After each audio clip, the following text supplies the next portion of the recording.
There might not be a more surprising and under the radar recruiting hotbed than Laurel, Mississippi. The town has a population of just over 17,000, but has been home to some of the best offensive line talent, especially in the Mid South region.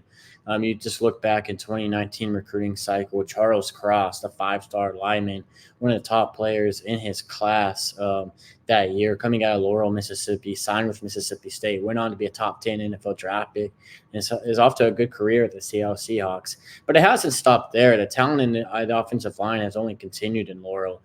Just a cycle ago, the program turned out two more Division One, talent up front. You got Malachi Breland, who signed with Memphis. You have Malik Ellis, who signed with Mississippi State. So that's two more, notable guys, notable players on the offensive line coming out of that school. But the pipeline is still going really strong. Newly minted four-star Tyler Miller is also out of the Laurel program, and he's next up at offensive line. Miller is one of the hottest prospects in the Mid-South. We just named him a four-star prospect on Rivals.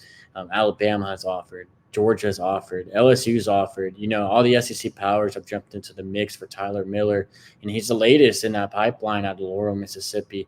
So while Laurel isn't going to get a lot of the headlines, a lot of the recognition, maybe some of the other regions or cities or towns, and especially the Mid-South are going to get, like Texas and Louisiana, it's definitely a hotbed that's really surprising, worth noting, especially the offensive line. If you're looking for, that next offensive line talent out of the Mid-South, out of Mississippi, you probably don't need to look too much further than Laurel, Mississippi.